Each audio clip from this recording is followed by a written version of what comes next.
राम राम भाई सारन है। मैं मोहित शर्मा लेकर आया हूँ क्वांटम मैकेनिक्स का लेक्चर नंबर 39 और आज का हमारा टॉपिक है डिराक डेल्टा पोटेंशियल। तो टॉपिक स्टार्ट करने से पहले मैं बता देता हूँ भाई कि हमारे पास डिराक डेल्टा फंक्शन क्या होता है। तो जो डिराक डेल्टा फंक्शन होता है भाई वो सिर्फ और सिर्फ हमें एक पॉइंट पर वैल्यू देता है। मतलब वह फंक्शन जो हमें सिर्फ और सिर्फ एक पॉइंट पर वैल्यू दे, वो भी इनफाइनाइट वैल्यू, उसको हम डिराक डेल्टा फंक्शन कहते हैं। यहाँ पर हम जो पॉइंट लेके चल रहे हैं वो x बराबर है 0 पॉइंट लेके चल रहे हैं। मतलब x बराबर 0 के ऊपर तो इनफाइनाइट वैल्यू देगा और x के अलावा जितने भी पॉइंट है उन सब पर क्या वैल्यू देगा, 0 वैल्यू देगा। तो आपको सिर्फ क्या रिमेंबर रखना है डिराक डेल्टा फंक्शन में कि हमारे पास जो डिराक डेल्टा फंक्शन है वो सिर्फ और सिर्फ एक पॉइंट पर वैल्यू देता है और अदरवाइज हर जगह पे वो क्या होता है, 0 होता है। अब आओ डिराक डेल्टा पोटेंशियल के ऊपर। हमारे पास डिराक डेल्टा पोटेंशियल क्या हो गई, वी एक्स बराबर हो गया माइनस का वी नोट डेल्टा एक्स हो गया। ये क्या है, डिराक डेल्टा पोटेंशियल होगी। डेल्टा एक्स क्या है, हमारे पास डिराक डेल्टा हो गया, ठीक है। और हमारे पास वी नोट क्या हो गई, पोटेंशियल हो गई। तो यहाँ पर हमने वी एक्स बराबर माइनस का वी नोट डेल्टा एक्स लिया भाई, मतलब हमारे पास ये क्या है भाई, बाउंड स्टेट बना रहा है। तो एक बार आप डिराक डेल्टा का ग्राफ देखो, फिर आप डिराक डेल्टा पोटेंशियल का ग्राफ देखना भाई। तो यहाँ पर हमारे पास जो डिराक डेल्टा है वो देखो भाई, एक्स बराबर 0 के ऊपर क्या है, इनफाइनाइट वैल्यू दे रहा है। यहाँ पर आपको ये ब्रॉड दिख रहा होगा भाई, लेकिन ये एक्चुअल में ब्रॉड नहीं है, ये सिर्फ और सिर्फ एक्स बराबर है 0 के ऊपर लाइन है, ठीक है। ये रिप्रेजेंट करने के लिए मैंने थोड़ा ब्रॉड ले रखा है, अदरवाइज ये सिर्फ और सिर्फ एक्स बराबर 0 के ऊपर इनफाइनाइट वैल्यू दे रहा है। अब यहाँ पर देखो भाई, आप जब डेल्टा एक्स की जगह पे इनफाइनाइट वैल्यू रखोगे तो हमारे पास वी एक्स क्या हो जाएगा, माइनस इनफाइनाइट हो जाएगा एट एक्स बराबर है 0 के ऊपर। तो ये हमारे पास डिराक डेल्टा पोटेंशियल का ग्राफ हो गया कि एक्स बराबर 0 के ऊपर क्या हो गया भाई, माइनस इनफाइनाइट हो गया। ये भी सिर्फ और सिर्फ एक्स बराबर 0 के ऊपर वैल्यू है, ये मैंने रिप्रेजेंट करने के लिए ऐसे लिख रखा है, ठीक है। तो अब देखो भाई, हमारे पास हम क्या लेते हैं कि ई जो हमारी एनर्जी है, वो उसकी जो हमारे पास पार्टिकल की एनर्जी वो क्या भाई, ई है। ये ई का लेवल हो गया भाई, ठीक है। यहाँ पर आप ध्यान दो भाई कि हमारे पास जो x बराबर 0 के ऊपर जो पोटेंशियल है वो क्या है, इनफाइनाइट है। मतलब हमारे पास ये इतना गहरा कुआं है कि जिसकी जो हमारे पास डेप्थ है वो इनफाइनाइट है। मतलब इसके अंदर अगर कोई पार्टिकल या कोई भी आदमी गिर जाता है तो वो बाहर निकलने की उसकी जो प्रोबेबिलिटी वो अप्रोक्सीमेटली 0 हो जाती है, ठीक है। तो हमारे पास कहने का मतलब क्या है, उस पार्टिकल के पास इतनी एनर्जी होगी नहीं कि वो बाहर निकल पाए। ये है according to classical mechanics. But quantum mechanics हम देखेंगे कि उस जो हमारे पास पार्टिकल है जो इसके अंदर है, इस पोटेंशियल के अंदर है, उसके बाहर पाए जाने की प्रोबेबिलिटी भी कुछ होती है, या क्वांटम मैकेनिकली भी बाहर पाए जाने की प्रोबेबिलिटी 0 ही होगी। ये हमारा मैथ वो होगा भाई, हमारा पास जो फाइनल आंसर है वो होगा भाई कि हमारे पास हमें फाइंड आउट करना है कि बाहर पाए जाने की प्रोबेबिलिटी 0 होगी या फाइनाइट होगी, ठीक है। तो हमने यहाँ पर देखो भाई एनर्जी लेवल ई लिया है, तो ई बराबर क्या हो जाएगा, negative of mod of E हो जाएगा। नेगेटिव क्यों लिया, क्योंकि ये हमारे पास एक्स जो हमारे पास एक्स एक्सिस है, ओरिजेंटल एक्स एक्सिस है, उससे नीचे लाई कर रहा है, ठीक है। मतलब नेगेटिव वाई एक्सिस में लाई कर रहा है। तो यहाँ पर वी एक्स बराबर क्या हो गया, माइनस का वी नोट डेल्टा एक्स हो गया। एट एक्स बराबर 0 के ऊपर डेल्टा एक्स इनफाइनाइट होता है, तो वी एक्स क्या हो गया, माइनस का इनफाइनाइट हो गया। ये माइनस का इनफाइनाइट हो गया। यहाँ पर आप देख सकते हो कि जो ई है वो लेस देन क्या भाई, वी नोट है। मतलब वी नोट इससे काफी नीचे है भाई, ठीक है। और ई काफी ऊपर है। कहने का मतलब क्या है कि पार्टिकल के पास इतनी एनर्जी नहीं है कि वो बाहर निकल जाए।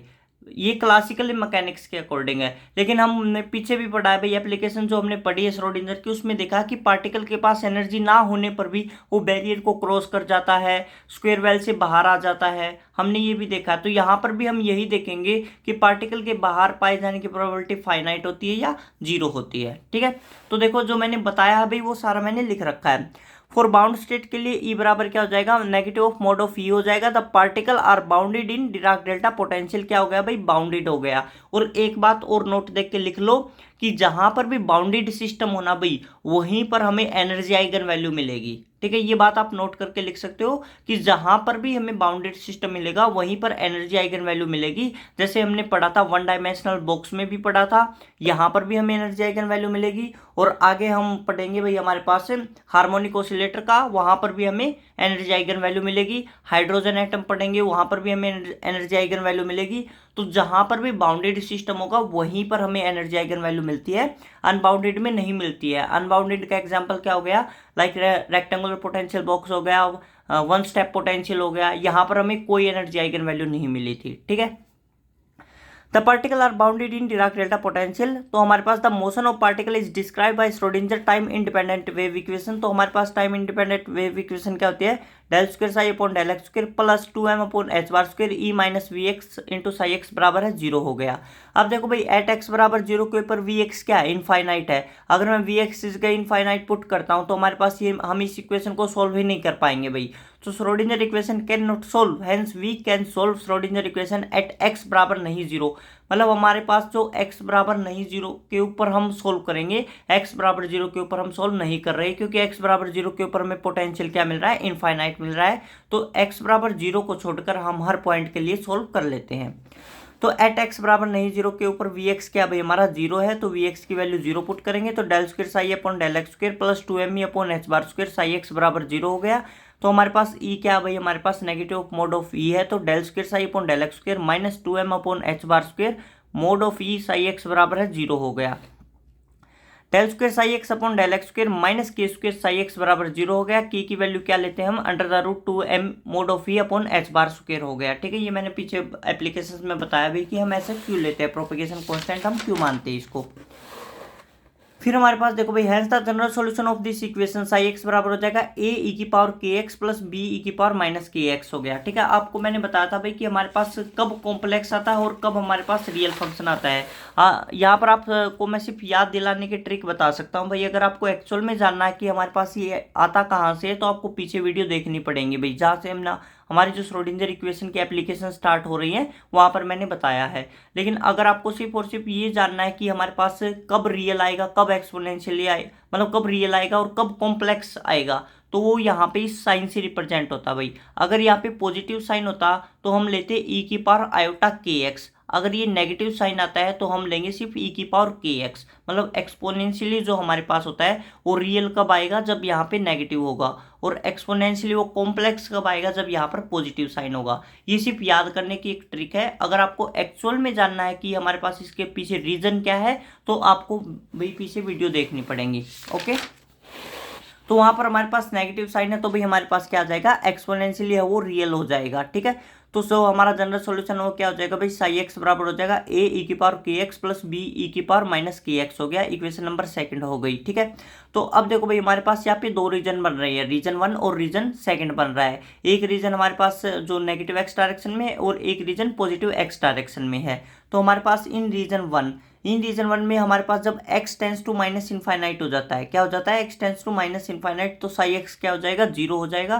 क्योंकि हमें पता है भाई जो हमने एक्सेप्टेबल वेव फंक्शन की कंडीशन पढ़ी थी उसमें हमें पढ़ा था कि एट x बराबर प्लस माइनस इनफाइनाइट के ऊपर वेव फंक्शन क्या होता है, 0 होता है। तो x बराबर माइनस इनफाइनाइट और x बराबर है प्लस इनफाइनाइट के ऊपर वेव फंक्शन क्या हो जाएगा, 0 हो जाएगा। तो हम ये कंडीशन भाई इसमें इक्वेशन नंबर सेकंड में पुट कर देते हैं। तो psi X at X tends to minus infinite बराबर होगा a ई की power K X x tends to minus infinite plus b ई की पावर माइनस के X x tends to minus infinite. तो ये तो हमारे पास क्या हो गया, 0 हो गया। बराबर देखो x की जगह पे माइनस इनफाइनाइट पुट कर देंगे तो a ई की पावर के माइनस इनफाइनाइट प्लस b ई की पावर माइनस के इंटू माइनस इनफाइनाइट है।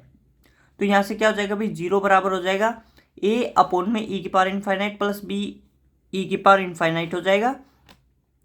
0 बराबर हो जाएगा, ये हमारे पास क्या हो गया भाई, 1 अपॉन इनफाइनाइट 0 होता है प्लस बी की पावर इनफाइनाइट हो गया। अब ई की पावर इनफाइनाइट तो 0 हो नहीं सकता, इट्स मीन्स बी क्या हो गया हमारा, 0 हो गया। तो बी की वैल्यू 0 पुट कर दो। तो इन रीजन 1 में क्या आता है, साई 1x क्या आ जाएगा भाई हमारे पास, a ई की पावर के एक्स आ जाएगा। ठीक है, अब हम फाइंड आउट कर लेते हैं इन रीजन सेकंड के अंदर। इन रीजन सेकंड में भी वही कंडीशन लगेगी भाई कि at X tends to infinite के ऊपर साई एक्स क्या हो जाता है, 0 हो जाता है। तो हमारे पास हम इक्वेशन नंबर सेकंड में फिर यही कंडीशन लगा देंगे। तो सेकंड इक्वेशन में जब लगाएंगे तो ये तो हमारे पास क्या हो जाएगा, 0 हो जाएगा। और यहाँ से हम देखते हैं कि a बराबर क्या आ जाता है, 0 आ जाता है। तो हमारे पास रीजन सेकंड में जो साई सेकंड एक्स है वो क्या बन जाएगा, b ई की पावर माइनस के एक्स हो जाएगा।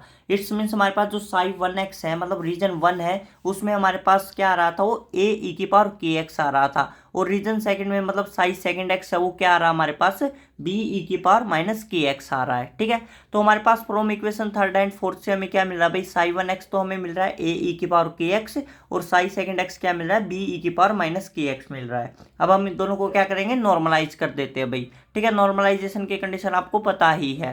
तो हमारे पास जो रीजन 1 है वो कहाँ से कहाँ तक भाई, माइनस इनफाइनाइट से 0 तक है। तो हमारे पास माइनस इनफाइनाइट से 0 साई स्टार और साई डी एक्स बराबर 1 है। और रीजन जो सेकंड वो कहाँ तक है भाई, 0 से infinite Sai star second Sai second D X बराबर है 1। तो हम दोनों की यहाँ पे वैल्यू पुट कर देंगे, इसकी वैल्यू यहाँ पे पुट कर देंगे भाई। तो जब हम वैल्यू पुट कर देते हैं तो हमें क्या मिलता है भाई, माइनस इनफाइनाइट से 0 ए ई की power K x D X बराबर 1 है। हमने सिर्फ वैल्यू पुट की है और हमने क्या किया भाई, इंटीग्रेशन को सॉल्व किया है। बिल्कुल सिंपल इंटीग्रेशन है। जब आप सॉल्व करोगे तो आपको क्या मिलेगा भाई, जो हमारे पास मोड ऑफ ए है उसकी वैल्यू मिलेगी आपको √2k। और सिमिलरली जो हमारे पास बी है उसकी वैल्यू भी क्या मिलेगी, हमारे पास √2k मिलेगी। तो साई 1x क्या हो जाएगा भाई, हमारे पास ए और बी की हम फंक्शन में वैल्यू पुट कर देंगे। तो साई 1x हो जाएगा हमारे पास √2k ई की पावर kx। और साई सेकंड x क्या हो जाएगा, √2k ई की पावर -kx हो जाएगा। ठीक है, ये इक्वेशन नंबर 5 हो गई। इक्वेशन नंबर 6 हो गई, in bound state if potential depth is large then probability of particle in bound state is also large। ये कह रहा है कि हमारे पास यदि पोटेंशियल डेप्थ है वो क्या होगी, लार्ज होगी, तो उसमें पार्टिकल के बाउंड होने की प्रोबेबिलिटी आल्सो लार्ज होगी। ये मैंने पहले ही बता दिया था भाई कि हमारे पास क्या होगा कि अगर हमारे पास जो डेप्थ है वो इनफाइनाइट है तो पार्टिकल के बाहर निकलने की प्रोबेबिलिटी अप्रोक्सीमेटली क्या होगी, 0 होगी। ठीक है, वो किस में होती है, क्लासिकल मैकेनिक्स में होती है। हमें किस में देखना है, क्वांटम मैकेनिक्स में देखना है कि क्वांटम मैकेनिक्स में भी क्या ऐसा ही होता है। तो देखो नाउ एट एक्स बराबर है 0 के ऊपर पोटेंशियल डेप्थ क्या है भाई, माइनस इनफाइनाइट है। So probability of particle in bound state will be maximum at X बराबर है 0। तो हमारे पास एक्स बराबर 0 के ऊपर पार्टिकल के पाए जाने की प्रोबेबिलिटी क्या भाई, सबसे ज़्यादा है। तो हम देखो भाई एट एक्स बराबर है 0 पे देखते हैं। एट एक्स बराबर 0 पे यहाँ पे भी 0 पुट करो, यहाँ पर भी 0 पुट करो। तो साई 1x क्या हो जाएगा, √2k हो गया। और साई सेकंड एक्स भी क्या हो गया, √2k हो गया। तो हमारे पास इक्वेशन नंबर 5 और 6 से देखो कि हम देखते हैं भाई साई 1 बराबर साई सेकंड बराबर क्या हो गया, √2k आ रहा है। एट एक्स बराबर है 0 के ऊपर, इट्स मीन्स हम कह सकते हैं so it will be continuous है। मतलब एक्स बराबर 0 के ऊपर क्या भाई, साई 1 और साई 2 क्या दोनों इक्वल है। तो हम इसको क्या कहेंगे भाई, कॉन्टिन्यूअस फंक्शन हो गया। ठीक है, लेकिन रिमेंबर भाई ये हमारे पास फंक्शन तो कॉन्टिन्यूअस है, लेकिन जब आप इसका फर्स्ट डेरिवेशन करोगे तो वो हमारे पास कॉन्टिन्यूअस नहीं होगा, वो डेरिवेबल नहीं होगा। क्यों नहीं होगा, क्योंकि यहाँ पर हमें x बराबर 0 के ऊपर पीक मिल रही है। ठीक है, मतलब सिंगुलैरिटी मिल रही है भाई। आप मैथमेटिकल फिजिक्स में सिंगुलैरिटी पढ़ोगे। ठीक है, तो यहाँ पर हमें क्या मिल रही है भाई, पीक मिल रही है, तो सिंगुलैरिटी मिल रही है। It's means the first derivative is not derivable, not continuous. ठीक है, तो हमारे पास ये कंडीशन भी आपको याद रखने की, हमारे पास जहाँ पर पीक मिलती है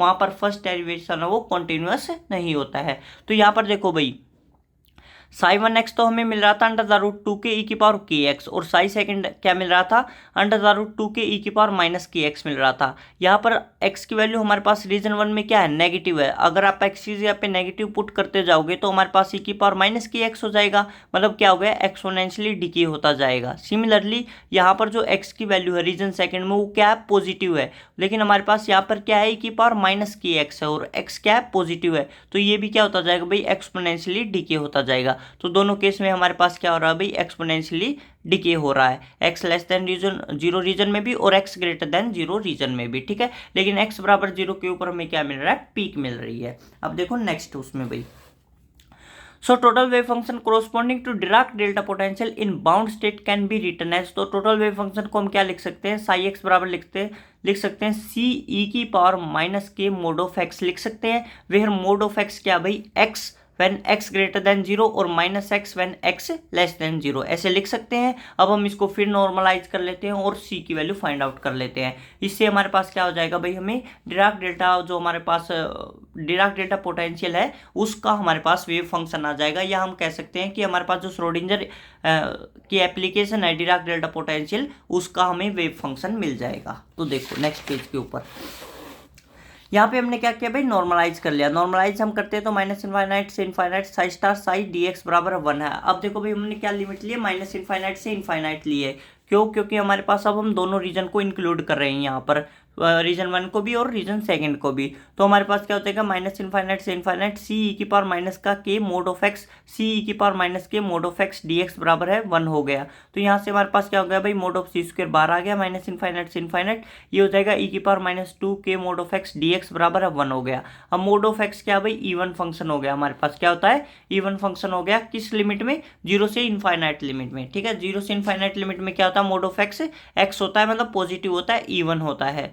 तो हमारे पास क्या हो जाएगा भाई यहाँ से इवन हो गया तो जो प्रोबेबल इंटीग्रेशन है उसकी कंडीशन लग जाएगी कि अगर हमारे पास इंटीग्रेशन में कोई फंक्शन इवन हो और लिमिट क्या हो माइनस इनफाइनाइट से इनफाइनाइट हो, तो हम क्या करते हैं 2 से मल्टीप्लाई कर देते हैं और लिमिट हाफ कर देते हैं। तो हमने क्या किया 2 mod of C square limit half हो गई 0 से इनफाइनाइट ई की पावर माइनस 2 के एक्स डी एक्स बराबर 1 हो गया। अब लिमिट क्या 0 से इनफाइनाइट है तो मोड ऑफ एक्स क्या बन जाएगा सिर्फ एक्स बच जाएगा। ठीक है ये मैंने यहाँ से रिप्रेजेंट भी कर रखा है। तो जब आप इसका इंटीग्रेशन सोल्व करते हो तो आपको क्या मिलेगा भाई 2 मोड ऑफ सी स्क्वायर, हमारे पास यहाँ पे इसका इंटीग्रेशन सोल्व करोगे तो आएगा ई की पावर माइनस 2 के एक्स, और हमारे पास जो पावर है उसका इंटीग्रेशन करोगे तो आ जाएगा डिनोमिनेटर में माइनस का 2 के, लिमिट हो गई 0 से इनफाइनाइट बराबर है 1 हो गया। तो यहाँ पे आता भाई हमारे पास 2 mod of C square upon में माइनस का 2 के, लिमिट पुट कर दो भाई, लिमिट पुट करके आप जब सोल्व करते हो तो आपको क्या मिलता है भाई हमारे पास जो मोड ऑफ सी है उसकी वैल्यू मिलती है रूट के मिल जाती है। तो साई एक्स की वैल्यू क्या आ गई हमारे पास under the root K E की पावर माइनस का के मोड ऑफ एक्स हो गया। इसको याद रखना भाई ये हमारे पास क्या आइगन फंक्शन है। ठीक है इसको क्या रखना है रिमेंबर रखना, साई एक्स क्या हो गया भाई हमारे पास under the root K E की power minus K mod of X हो गया। This is known as wave function. It is continuous but its first derivative is not continuous at x बराबर है 0 because of singularity in potential at x बराबर है 0। ये मैंने बता दिया था भाई कि हमें क्या मिलती है x बराबर 0 के ऊपर पीक मिलती है, जिस वजह से हम कहेंगे कि जो फर्स्ट डेरिवेटिव है वो कॉन्टिन्यूस नहीं है। ठीक है अब देखो तो हमारे पास जो साई एक्स है वो क्या हो जाएगा भाई हमारे पास under the root K E की पावर माइनस के एक्स हो जाएगा एक्स ग्रेटर देन 0 रीजन के लिए, और रूट के ई की पावर के एक्स हो जाएगा एक्स लेस देन 0 रीजन के लिए। क्यों हुआ भाई ऐसे, क्योंकि हमारे पास जो एक्स ग्रेटर देन 0 रीजन है उसमें हमारे पास एक्स क्या भाई पॉजिटिव है, तो मोड ऑफ एक्स की जगह पे हम पॉजिटिव एक्स रख देंगे, और यहाँ पर मोड ऑफ एक्स की जगह पे क्या रखेंगे माइनस का एक्स रखेंगे। माइनस एक्स रखेंगे तो पहले भी नेगेटिव था और हमारा ई की पावर माइनस का के मोड ऑफ एक्स था, तो मोड ऑफ एक्स की जगह पे माइनस एक्स रखेंगे तो माइनस माइनस क्या हो जाएगा प्लस हो जाएगा, ई की पावर के एक्स आ जाएगा। ठीक है तो ये किसके लिए है एक्स लेस देन 0 रीजन के लिए। ठीक है तो साई वन क्या आ जाएगा भाई हमारे पास under the root K E की पावर के एक्स, और साई सेकंड क्या आ जाएगा under the root K E की पावर माइनस के एक्स। ये रीजन आप देख लेना, ये रीजन 1 के लिए, ये रीजन सेकंड के लिए है। ये तो हमने क्या निकाल लिया भाई वेव फंक्शन निकाल लिया। और ये क्या रिप्रेजेंट कर रहा है, ये रिप्रेजेंट कर रहा है कि जो हमारे पास पार्टिकल के बाहर पाए जाने की प्रोबेबिलिटी भी फाइनाइट है। देखो अगर ये 0 हो जाता, साई वन और साई सेकंड क्या हो जाते 0 हमें मिलते, तो हम कहते कि पार्टिकल के बाहर पाए जाने की प्रोबेबिलिटी 0 है इन क्वांटम मैकेनिक्स में भी। बट हमें क्या मिल रहा है भाई दोनों मिल रहे हैं, साई वन भी मिल रहा है साई सेकंड भी मिल रहा है, रीजन 1 में भी मिल रहा है रीजन सेकंड में भी मिल रहा है। प्रोबेबिलिटी क्या होती है मोड ऑफ साई का स्क्वायर होती है। ठीक है अगर साई हमारे पास नॉट इक्वल टू 0 है तो मोड ऑफ साइज भी मोड ऑफ साइज स्क्वायर भी हमारे पास नॉट इक्वल टू 0 होगा, तो प्रोबेबिलिटी क्या है भाई फाइनाइट है। इन क्वांटम मैकेनिक्स पार्टिकल के बाहर पाए जाने की प्रोबेबिलिटी क्या होगी फाइनाइट होगी। ठीक है ये रिमेंबर रहेगा। अब हम फाइंड आउट करते हैं एनर्जी आइगन वैल्यू। देखो भाई हमारे पास क्या हो जाएगा एट एक्स बराबर 0 के ऊपर D psi by D X is discontinuous. ये मैंने बताया था कि क्या होती है डिसकॉन्टिन्यूस होती है, और ये भी मैंने बताया था कि जो एनर्जी आइगन वैल्यू है सिर्फ किस में पाई जाती है बाउंड स्टेट में पाई जाती है। ये नोट करके लिख लेना। हमारे पास डिसकॉन्टिन्यूस का मतलब क्या भाई कि हमारे पास x बराबर है 0 के ऊपर हमारे पास फर्स्ट फंक्शन और सेकंड फंक्शन का जो फर्स्ट डेरिवेटिव है वो हमारे पास नॉट इक्वल टू 0 होगा, मतलब D psi 1 upon D X is not equal to D psi 2 upon में डी एक्स बराबर हो जाएगा। ठीक है नॉट इक्वल टू ओके, यहाँ पे आप डेल भी यूज कर सकते हो डी भी यूज कर सकते हो।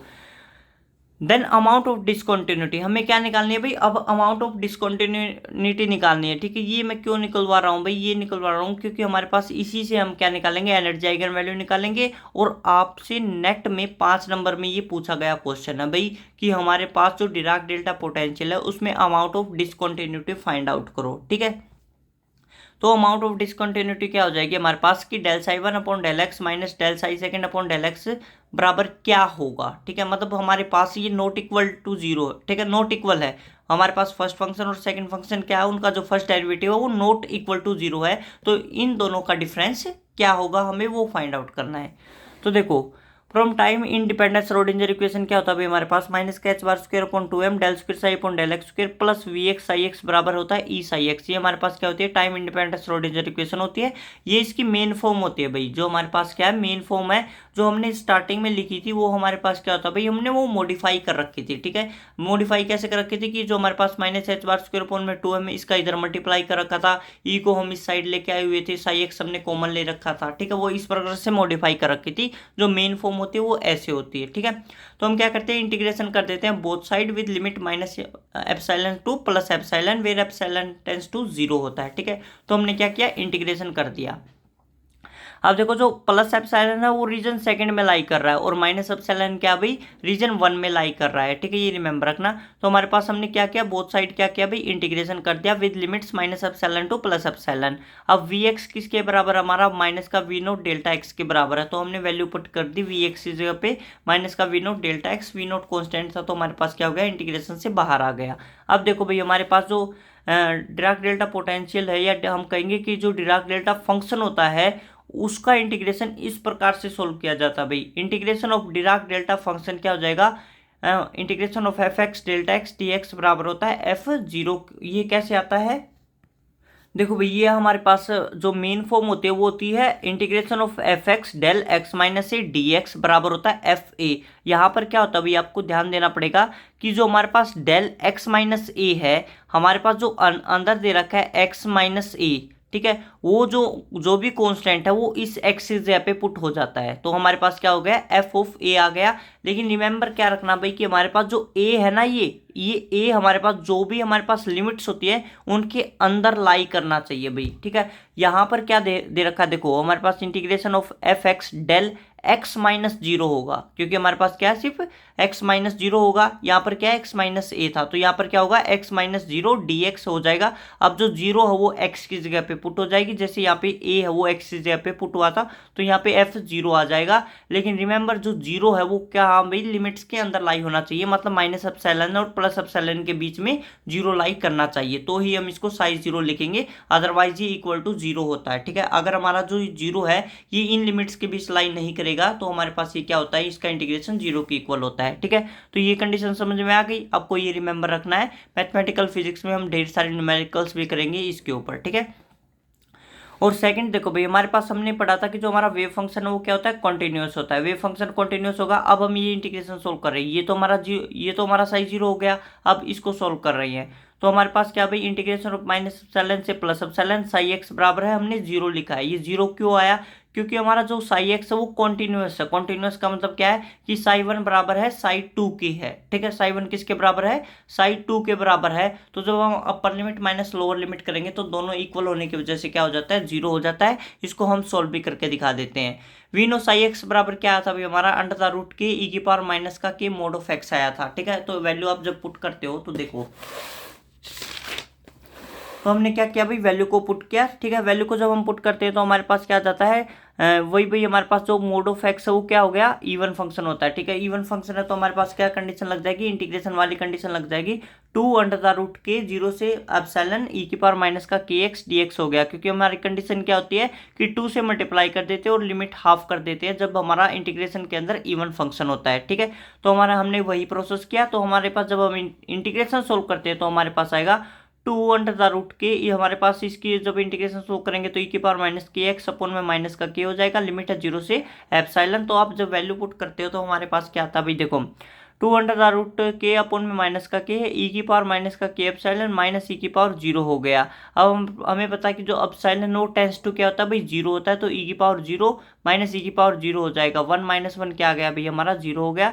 तो माइनस एप्सिलॉन से plus epsilon Sai x D X बराबर क्या होता है जीरो होता है। यहाँ पे आपको रिमेंबर रखना पड़ेगा जो एप्सिलॉन वो टेंस टू क्या भाई जीरो है, इसलिए हमारा जो वेव फंक्शन वो क्या हो गया जीरो हो गया। ठीक है, अब देखो भाई फ्रॉम इक्वेशन 10 में हम वैल्यू सारी पुट कर देते हैं तो हमारे पास आता माइनस का एच बार स्क्वायर अपॉन में 2m del psi X upon में डेल एक्स। हमारे पास लिमिट क्या थी माइनस एप्सिलॉन से एप्सिलॉन। यहाँ पे हमारे पास क्या होता था del square psi upon del x square होता था और हमने इसका इंटीग्रेशन कर रखा था। तो एक इंटीग्रेशन से एक डिफरेंशिएशन कैंसिल आउट हो जाएगा तो हमारे पास सिर्फ एक डिफरेंशिएशन बचेगा डेल साई एक्स अपॉन में डेल एक्स और लिमिट क्या भाई माइनस एप्सिलॉन से प्लस एप्सिलॉन माइनस का वी नोट साई जीरो बराबर हो जाएगा 0 के बराबर हो जाएगा। ठीक है, यहाँ पे पुट कर दो upper limit minus lower limit. तो हमने क्या किया भाई, अपर लिमिट है एक्स टेंस टू एप्सिलॉन और लोअर लिमिट क्या है x tends to minus epsilon. हमने upper limit minus lower limit put कर दी है। तो हमारे पास क्या कंडीशन आती है, देखो हमने बताया था कि हमारे पास जो एप्सिलॉन है भाई वो क्या होता है, हमारे पास सेकंड रीजन में लाई कर रहा है, और जो हमारा माइनस एप्सिलॉन है वो फर्स्ट रीजन में लाई कर रहा है।